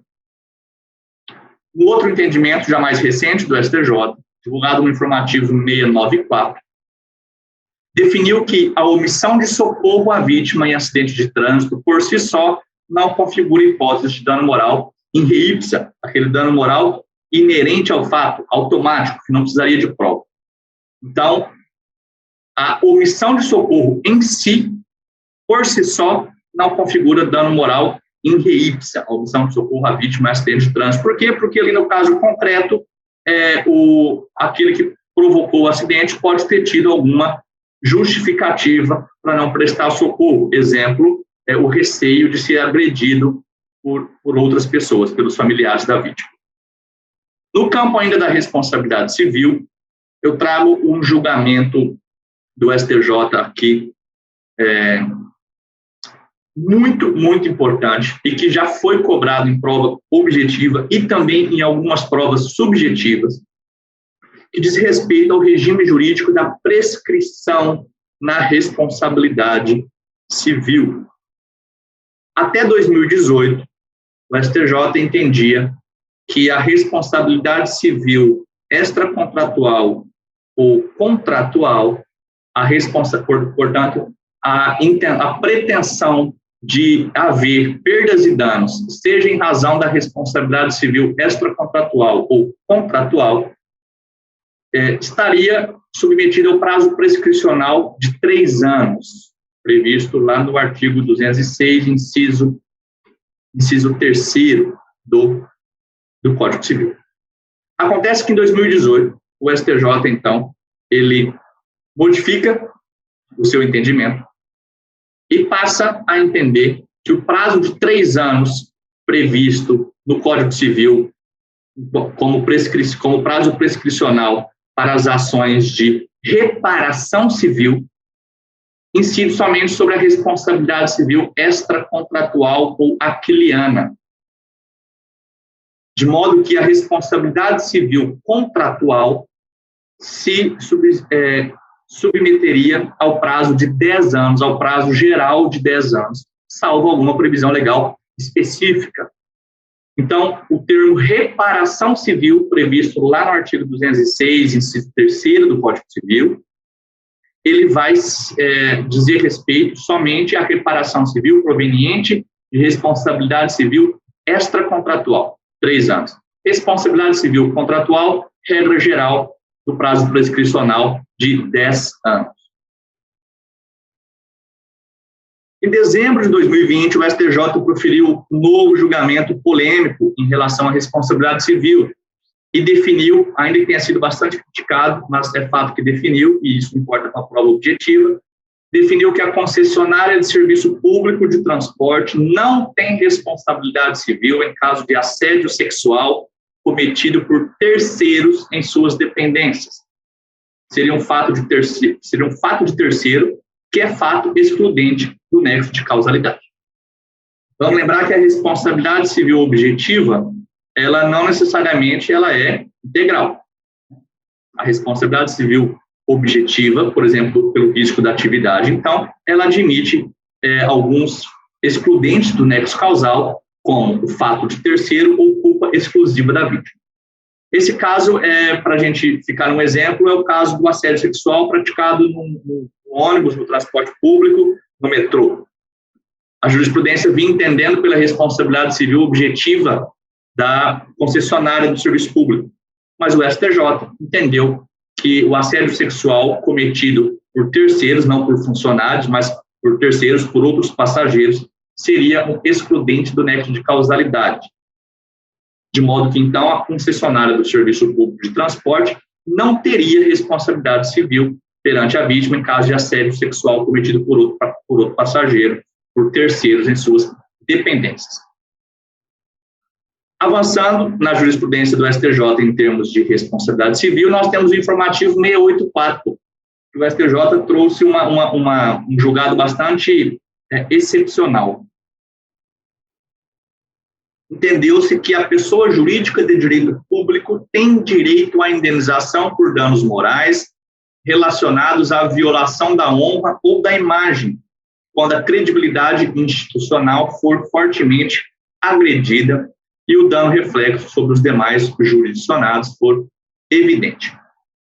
O que eu chamo a atenção para vocês?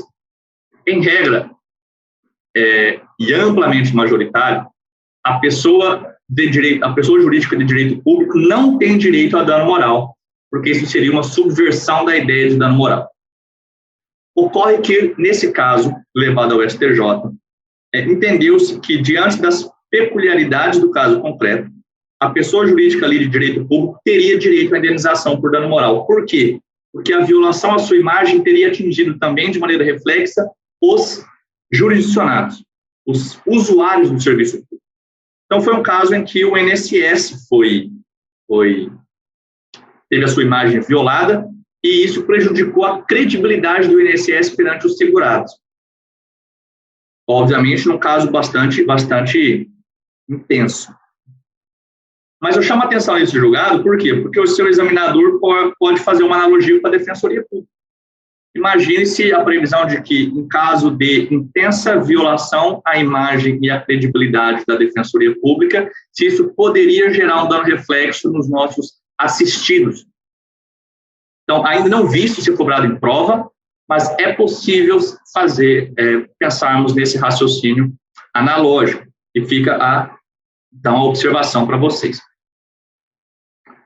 Quanto à responsabilidade civil dos incapazes, tratada lá no artigo 928 do Código Civil, o STJ, um julgado bastante importante, então coloquei para vocês aqui no slide esse julgado, mas para quem quiser anotar, é o recurso especial 1436401, recurso especial 1436401 de Minas Gerais, em que o STJ interpretou o artigo 928 do Código Civil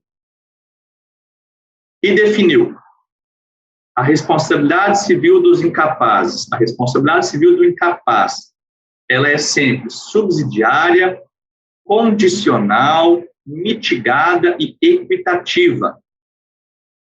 Subsidiária, condicional, mitigada e equitativa. Peço que vocês façam a leitura do artigo 928 do Código Civil e o interpretem de acordo com essas informações trazidas aqui na aula. Responsabilidade subsidiária, condicional, mitigada e equitativa. Professor, no caso de ato cometido pelo incapaz, dano cometido pelo ato do incapaz, é possível ajuizar a ação de reparação civil tanto contra o incapaz tanto quanto o seu responsável? Sim, é possível haver um litisconsórcio passivo entre o incapaz e o seu responsável, mas este será um litisconsórcio passivo facultativo. Não há a necessidade de se incluir no polo passivo da ação o incapaz, basta o seu responsável, não há litisconsórcio passivo necessário.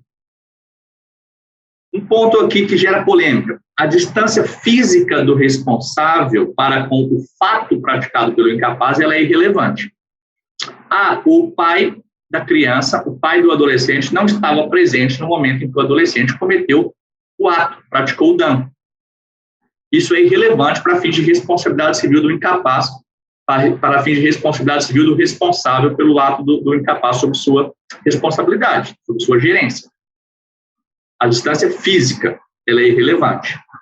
Agora, tem um precedente do STJ que excluiu a responsabilidade da mãe,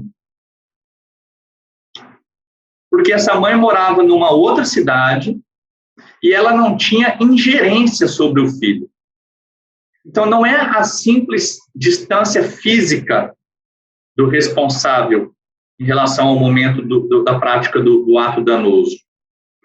É uma ausência de qualquer ingerência sobre o incapaz, sobre a criança, sobre o adolescente. Mas é um caso excepcional, em regra não há esse afastamento dessa responsabilidade, mas é possível que isso seja cobrado em prova objetiva e há esse precedente importante do STJ. No caso desse precedente, a mãe não tinha qualquer ingerência sobre o filho e vivia em outra cidade. Bom, mudando já de tema também na nossa aula, eu gostaria que vocês, eu indico que vocês façam a leitura dos artigos 1510-A e seguintes do Código Civil, que tratam do direito real de laje. Então, já entrando aqui no tema dos direitos reais, direito das coisas.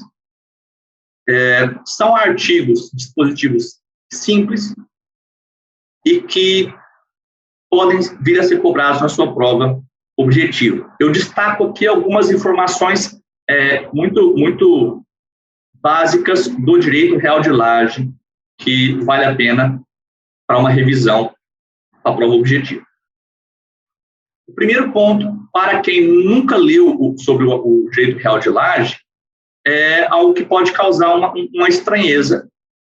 Veja, o proprietário da construção base, ele pode ceder a superfície superior ou superfície inferior para a constituição do direito real de laje. Então, a laje, abre aspas, somente, se a gente for falar somente a laje, sendo que o certo é o direito real de laje, mas o direito real de laje, então, é que ele se constitui sobre uma laje. Essa laje, ela se dá tanto na superfície superior, como é o comum, quanto na inferior, no subsolo. Esse direito real de laje, ele vai constituir uma unidade imobiliária autônoma, né? Ele vai ter uma matrícula própria no cartório de registro de imóveis. A laje, ela é sempre tomada em projeção vertical, né? Se nós tivermos construções laterais, isso não será laje, não será direito real de laje. Então, sempre tomado numa projeção vertical, para cima ou para baixo da construção base, esse direito real de laje vai inaugurar uma matrícula própria no cartório de registro civil. Essa matrícula própria, então, esse imóvel autônomo, essa unidade imobiliária autônoma, ela vai ter os seus tributos e os seus encargos próprios, seus tributos e seus encargos autônomos. É possível sucessão de lajes? Sim, é possível que haja uma laje em cima de outra laje. Quais são os requisitos? Basicamente, o consentimento do proprietário da construção base e o respeito às normas de urbanísticas e às normas de construção civil. Então, aqui a gente tem ainda que o Código Civil, então, matéria de direito civil, a criação do direito real de laje seja a matéria reservada à competência legislativa federal, da União, há uma competência legislativa concorrente aqui entre União, Estados e municípios, no que vai dizer respeito à laje, que é quanto às normas de direito urbanístico. Então, as normas de direito urbanístico vão, por exemplo, limitar quantas lajes podem se sobrepor, ou se alguns locais admitem ou não laje, essas normas são de competência legislativa concorrente. A criação do direito real de laje é direito civil, direito real, competência legislativa da União. Mas a regulamentação desse direito real de laje em relação às normas de direito urbanístico, elas é uma regulamentação de competência concorrente.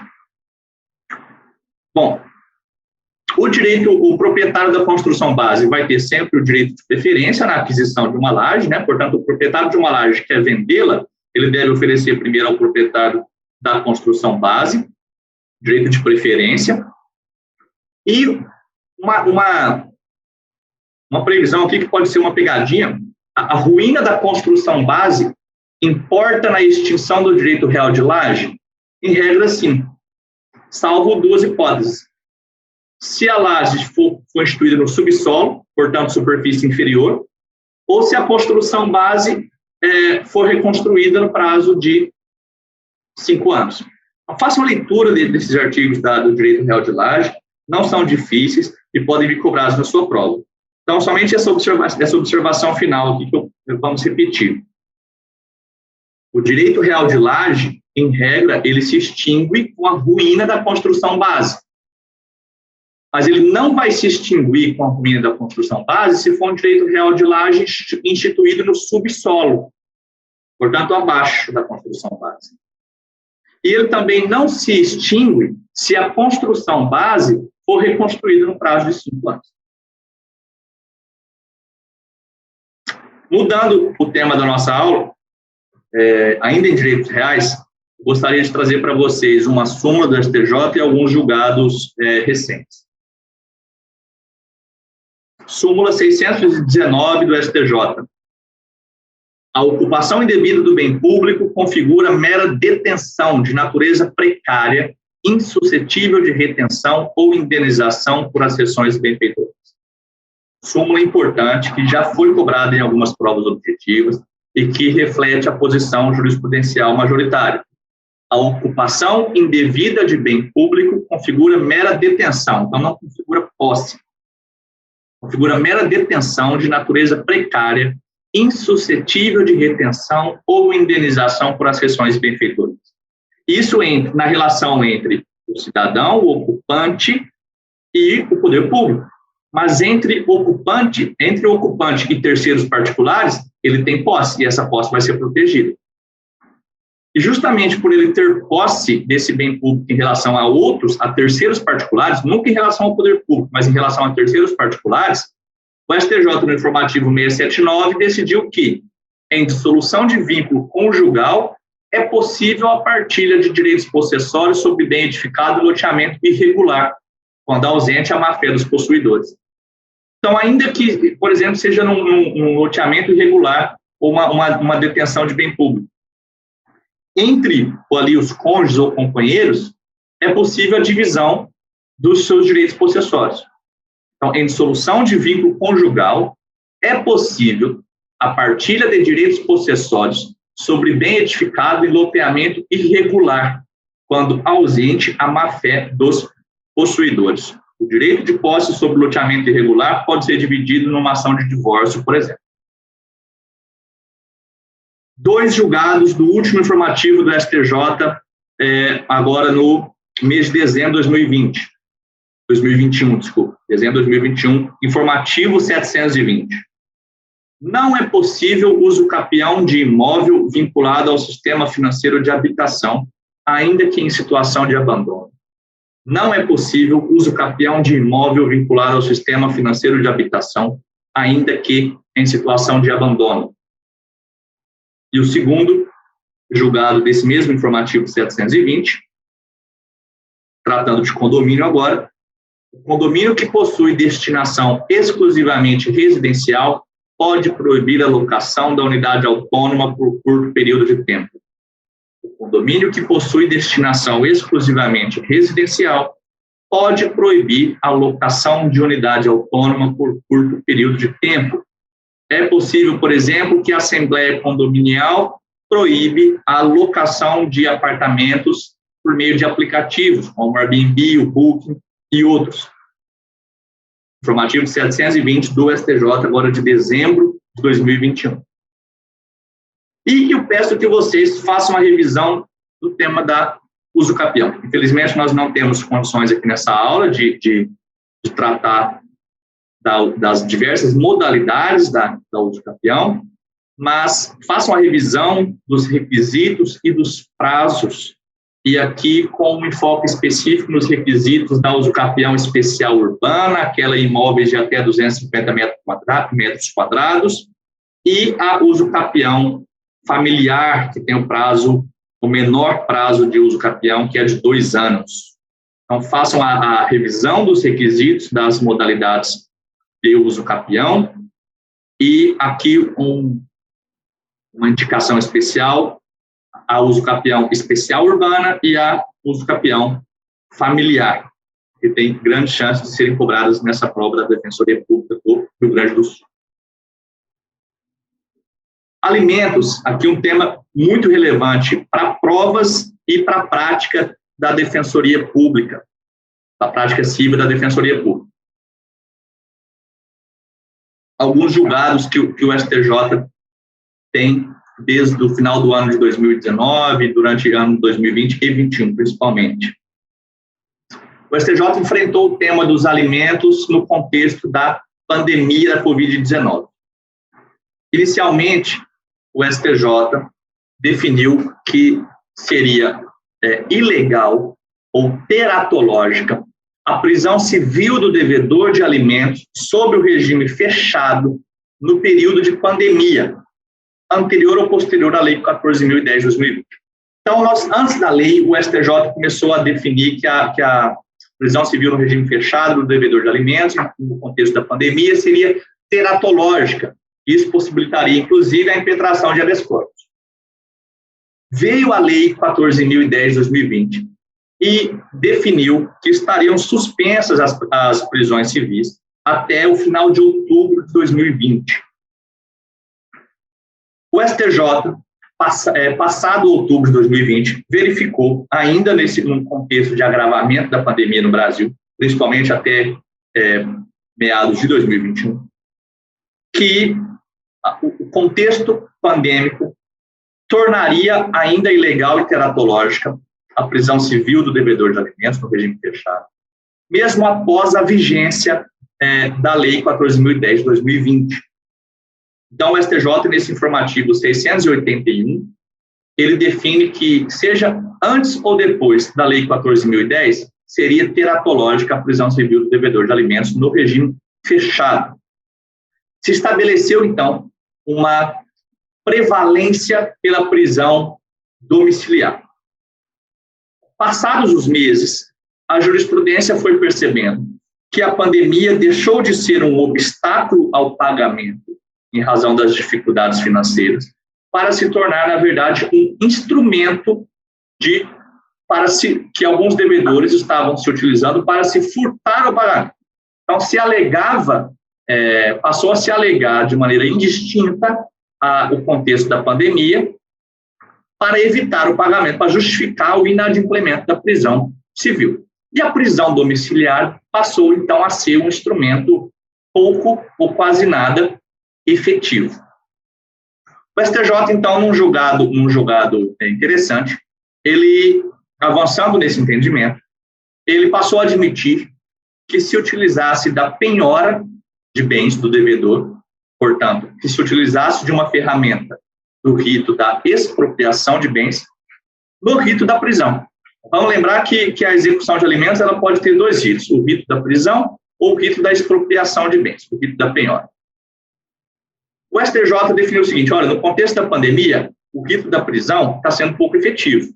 Por quê? Porque a prisão em regime fechado não está sendo admitida e a prisão em regime domiciliar não está surtindo efeito. Então, nós vamos aceitar que haja penhora de bens no rito da prisão, sem precisar mudar de rito, como um instrumento a mais a favor do alimentando. Bom, o último capítulo desta história de alimentos e pandemia foi dado há pouco mais de 2 meses pelo CNJ, que recomendou a retomada da prisão do devedor de alimentos. Então, o que se iniciou como um entendimento muito forte pela ilegalidade da prisão civil do devedor de alimentos, no regime fechado, independentemente da Lei 14.010, antes ou depois da Lei 14.010, evoluiu para uma prevalência da prisão domiciliar, evoluiu para se admitir a penhora de bens no rito da prisão, sem precisar mudar de rito, e chega agora ao momento em que o CNJ, diante do arrefecimento da pandemia, o avanço da vacinação, o CNJ, então, recomenda o retorno à utilização da prisão civil como meio coercitivo para o pagamento de alimentos. Bom, avançando no tema dos alimentos, pessoal. No informativo 681, o STJ também define que não se aplica o rito da prisão civil como meio coercitivo para o adimplemento dos alimentos devidos em razão da prática de ato ilícito. Então, aqueles alimentos indenizatórios decorrentes de responsabilidade civil não podem ser cobrados com o uso da prisão civil. A prisão civil de alimentos seria somente em razão dos alimentos de origem familiar, não em origem indenizatória. O STJ também já decidiu que é cabível o ajuizamento da ação de alimentos, ainda que exista um acordo extrajudicial válido e com o mesmo objeto, quando o valor da pensão alimentícia não atender aos interesses da criança. O caso aqui é o seguinte: imagine que há um acordo extrajudicial, que pode inclusive ser homologado judicialmente, em que o genitor ou a genitora fixa os alimentos que vai pagar ao seu filho. Bom, o outro genitor, no decorrer desse acordo extrajudicial, percebe que aquele valor se torna insuficiente. O que é isso, pessoal? Nada mais é do que a alteração das condições fáticas, a alteração do binômio necessidade-possibilidade. Se alterou o binômio necessidade, ou se verifica que, na verdade, houve um erro na análise inicial da necessidade do alimentando, nada impede que haja uma ação de alimentos para discutir o aumento do valor, mesmo havendo um acordo extrajudicial anterior. E ainda em termos de alimentos, o STJ decidiu, já nos esclareceu, digamos assim, que era algo pouco compreendido, que o valor recebido a título de horas extras integra a base de cálculo da pensão alimentícia quando essa pensão é fixada em percentual sobre os rendimentos líquidos do alimentante. Se a pensão for fixada num valor certo e determinado, não interessa os valores recebidos a título de horas extras. Mas se a pensão é fixada sobre rendimentos líquidos, como a grande maioria das sentenças de acordo são 30% em cima dos rendimentos líquidos do genitor, da genitora. Quando a previsão, então, quando a base de cálculo for rendimentos líquidos, os valores recebidos a título de horas extras vão integrar esta base de cálculo. Pessoal, aqui uma atualização legislativa importante. Todos vocês conhecem a Lei de Investigação da Paternidade, uma lei já antiga, uma lei que em 2009 foi alterada para se permitir o exame de paternidade pelo DNA, pelo exame de DNA. E, então, desde 2009, a recusa do réu em realizar o exame de DNA gera uma presunção relativa de paternidade, sempre que essa presunção vai ser analisada de acordo com os demais elementos do caso. Mas, então, desde 2009, há uma autorização legal para se formar a presunção relativa de paternidade no caso de recusa do réu em realizar o DNA. Pois bem, em 2021, nós tivemos a Lei 14.138, que incluiu um novo parágrafo na Lei de Investigação da Paternidade e que ampliou as hipóteses de presunção de paternidade pela recusa em realizar o exame de DNA. Mas agora não a recusa do pretenso pai, do pretenso genitor, mas dos seus parentes. Vejam, redação do novo parágrafo. Se o suposto pai houver falecido ou não existir notícia do seu paradeiro, o juiz determinará as expensas do autor da ação, as custas do autor da ação, portanto, isso sempre salvo a concessão da gratuidade de justiça, a realização do exame de pareamento do código genético, a realização do exame de DNA em parentes consanguíneos, preferindo-se sempre os de grau mais próximo aos mais remotos. Importando, e aqui a ampliação das hipóteses de presunção de paternidade, importando a recusa em presunção de paternidade, a ser apreciada em conjunto com o contexto probatório. Então, até então, nós tínhamos o quê? Pelo parágrafo 1º, a recusa do suposto pai em realizar o exame de DNA autorizava a presunção relativa de paternidade. O parágrafo 2º trata de um caso distinto. Olha, o suposto pai é falecido ou desaparecido, ausente. Então, é possível a realização de exame de DNA nos parentes consanguíneos, preferindo os mais próximos aos mais remotos. E se o parente consanguíneo se recusar a realizar o exame de DNA, esta recusa do parente consanguíneo pode fundamentar, então, uma presunção relativa de paternidade. Presunção esta que sempre deve ser analisada à luz dos demais elementos do caso contrário. Mas vejam, então, que os parentes do suposto pai falecido, caso se recusem a realizar um exame de DNA, para verificar uma relação de paternidade que não lhe diz respeito,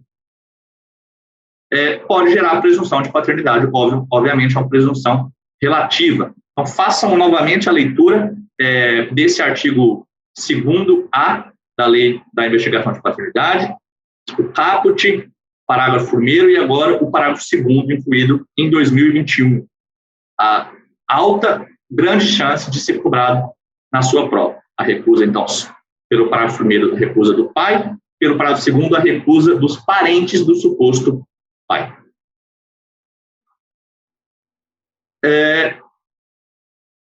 Pessoal, eu vou mencionar muito rapidamente essa Lei 14.118 de 2021. É a lei que institui o programa da Casa Verde e Amarela. Por que eu trago ela aqui?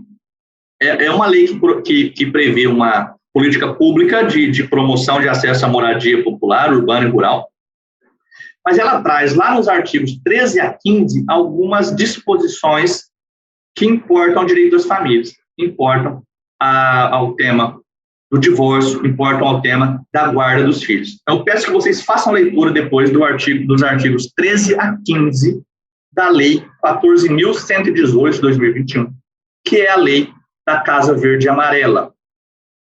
De forma muito direta, eu gostaria que vocês atentassem para os seguintes pontos. Os contratos e os registros efetivados no curso desse programa, eles devem ser formalizados preferencialmente em nome da mulher. Preferencialmente em nome da mulher. E aí a lei traz uma expressão já antiquada, mas é uma expressão que está na lei, pode vir cobrado na sua prova, então. Na hipótese dessa mulher ser chefe de família, poderão ser firmados independentemente da outorga do cônjuge. Então, vejam que essa lei traz uma preferência de formalização do contrato em nome da mulher, e caso essa mulher seja também chefe de família, na expressão utilizada pela lei, esse contrato poderá ser firmado independentemente da outorga do seu cônjuge. Esse contrato vai ser registrado no cartório de registro de imóveis sem a exigência de dados relativos ao cônjuge ou companheiro e sem menção ao regime de bens. Então, veja, é algo que pode vir na sua prova e você se toma um susto, né? Porque não é uma lei ainda que foi muito estudada, muito difundida, e ela traz algumas previsões bastante estranhas. O contrato de registro, o contrato de concessão da moradia popular vai ser registrado no cartório de registro de imóveis sem a exigência de dados relativos ao cônjuge ou ao companheiro, sem dados relativos ao regime de bens.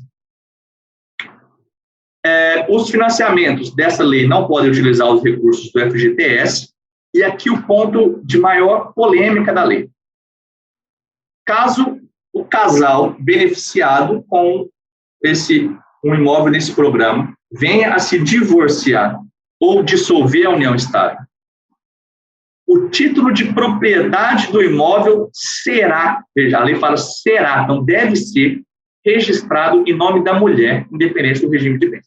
Então, um casal casado sob o regime da comunhão universal de bens, beneficiado nesse programa, venha se divorciar, não há escolha. O título de propriedade, o imóvel deve ser registrado em nome da mulher, deve ficar com a mulher, independente do regime de bens. E aí vem uma nova surpresa da lei.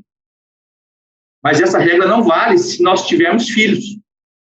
Caso haja filhos, o critério do registro se altera. Não vai ser mais na proteção da mulher. O registro do imóvel vai ser no nome daquele que tem a guarda dos filhos, seja o homem, seja a mulher. E pior, se mudar a guarda, deve transferir o título. Então, veja como um critério de registro de propriedade imóvel e de alteração do registro do título de propriedade a depender da guarda do filho.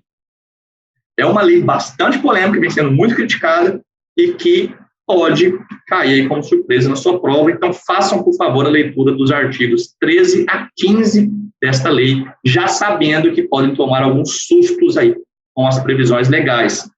E, inclusive, no final, a lei prevê que, se tiver prejuízo entre os cônjuges, com essa transferência de título, com essa preferência da mulher, ou então com o título registrado daquele que detém a guarda, eventuais prejuízos devem ser tratados como perdas e danos. A lei ainda traz a expressão perdas e danos, ao invés de falar em sede de responsabilidade civil.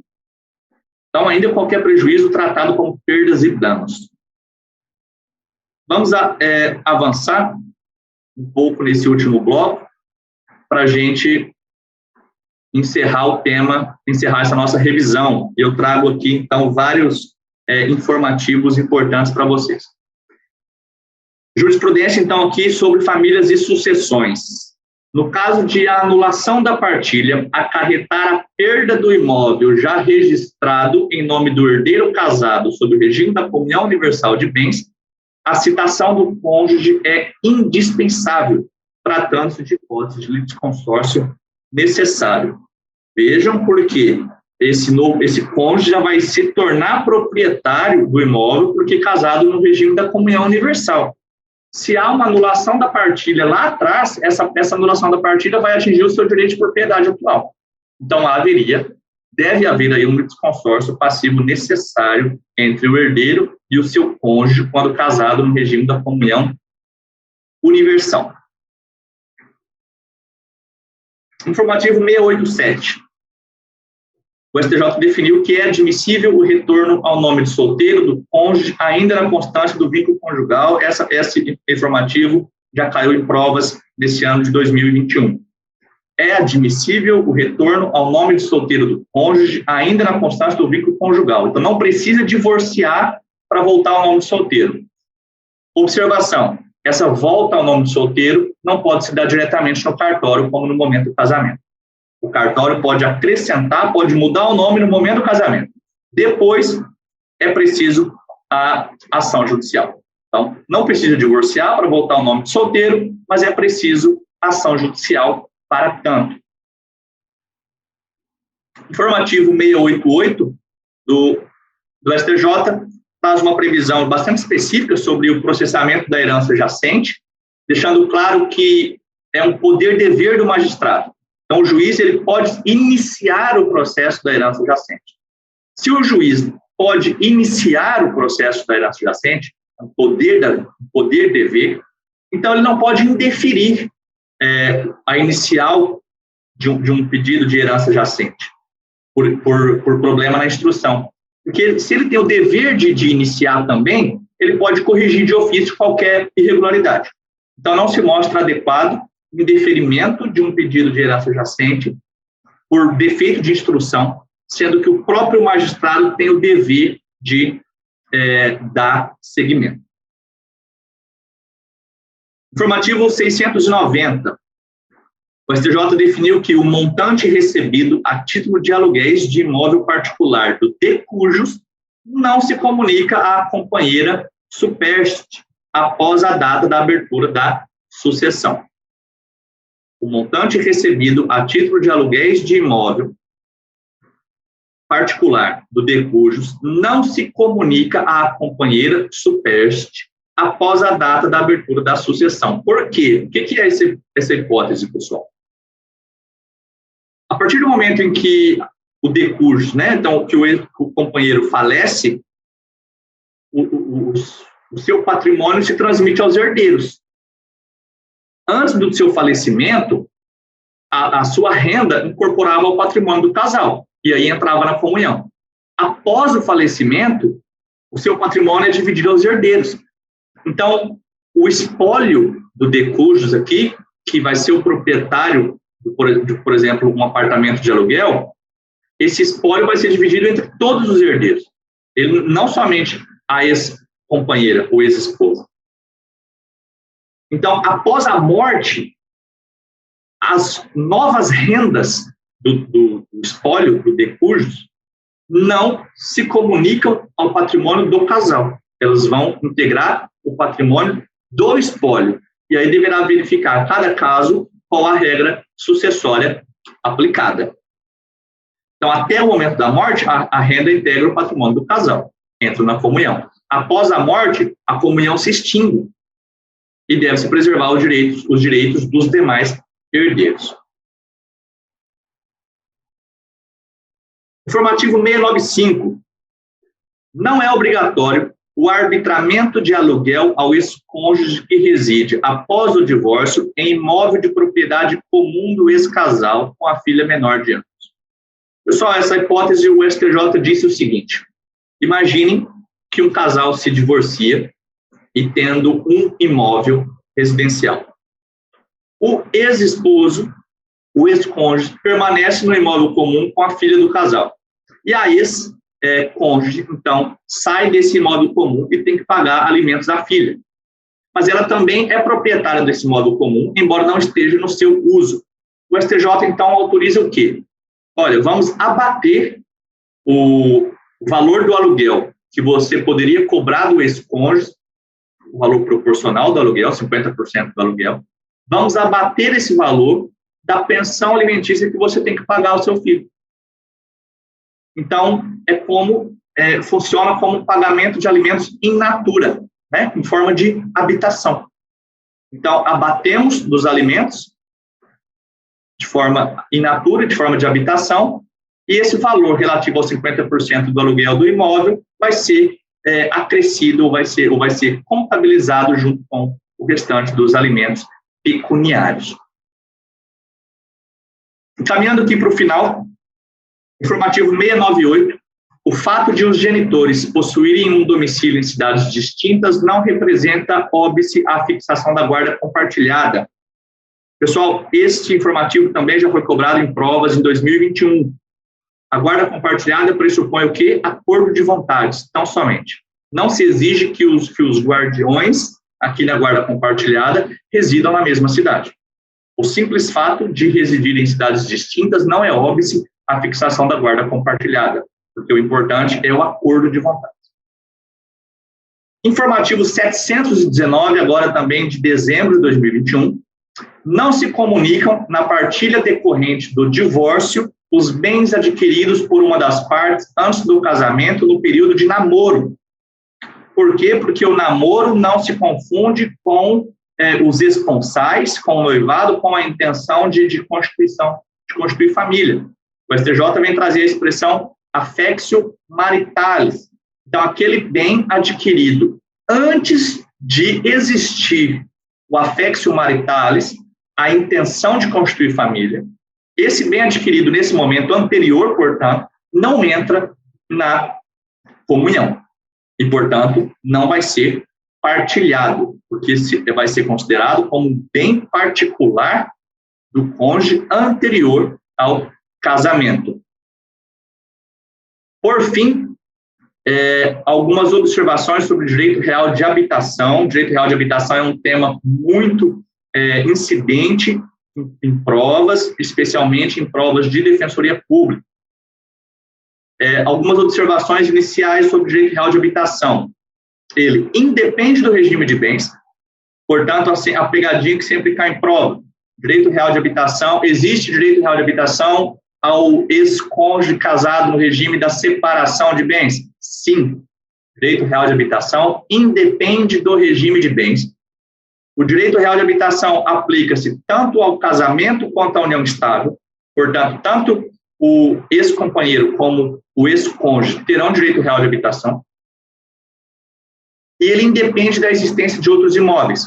É possível que o ex-cônjuge, lá, o viúvo, tenha outros imóveis, até mesmo residenciais, ou mais valiosos.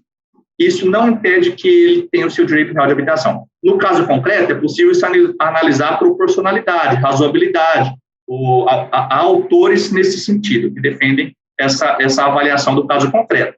Mas, na letra da lei, a existência de outros imóveis no nome do cônjuge supérstite não impede o seu direito real de habitação. Não é um óbice ao exercício do seu direito real de habitação. A finalidade do direito real de habitação é preservar a moradia do ex-cônjuge naquele imóvel que foi o lar do casal, que foi o local de constituição e desenvolvimento da família. E caiu em prova em 2021 já a questão de que o direito real de habitação, para existir, não depende do registro no cartório de registro de imóveis. Então, ele não depende do registro. Ele existe ope legis. A sua existência decorre imediatamente da previsão legal. Então, não depende do regime de bens, aplica-se a casamento e a união estável, não importa a existência de outros imóveis, tem por finalidade preservar a moradia digna do ex-cônjuge ou ex-companheiro naquele que foi o imóvel do lar do casal, e ele não depende do registro do cartório. E, em cima disso, o STJ tem 3 informativos muito relevantes. A copropriedade anterior à abertura da sucessão impede o reconhecimento do direito real de habitação. Significa que, caso o imóvel em que os cônjuges vivem seja um imóvel de propriedade também de terceiros, portanto, que haja ali um condomínio entre os cônjuges, ou um só dos cônjuges e terceiros, esse condomínio, essa copropriedade anterior à morte, ela vai impedir a constituição do direito real de habitação.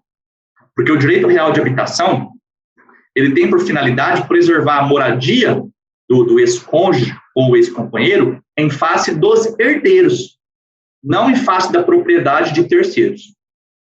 Propriedade esta que deve ser anterior. Se é, por exemplo, um credor do falecido, esse credor não é coproprietário do imóvel, ele só é um credor, ele teria interesse em leiloar o imóvel. Mas, então, é muito estrita essa hipótese. A copropriedade, o condomínio anterior deste imóvel, anterior à sucessão, impede o reconhecimento do direito real de habitação. E, justamente pelo fato de ser um direito real, independente de registro, independente do regime de bens, aplicável à união estável, ele é um direito real gratuito. Ele é um direito real gratuito e vitalício enquanto o ex-cônjuge ou ex-companheiro viver. E, por isso, os demais herdeiros não podem pedir a extinção do condomínio, não podem pedir a alienação do bem imóvel comum e não podem exigir remuneração, uma espécie de aluguel. O direito real de habitação, ele é vitalício ao ex-cônjuge e ele é gratuito. E ele decorre de lei, independente da vontade, independente do registro do cartório de imóveis. Façam a leitura, por gentileza, desses informativos, desses slides, novamente. Esse último bloco nosso, na verdade, já está alcançando 50 minutos, quase que uma nova aula, mas a jurisprudência de direito civil, ela é muito rica. O ano de 2021 foi um ano de muitos informativos importantes, alterações e novidades legislativas, desde 2019, na verdade, e uma revisão completa de direito civil para a prova objetiva não poderia deixar de passar por todos os pontos do direito civil, do Código Civil. Eu fico à disposição de todos para dúvidas, para sugestões e críticas.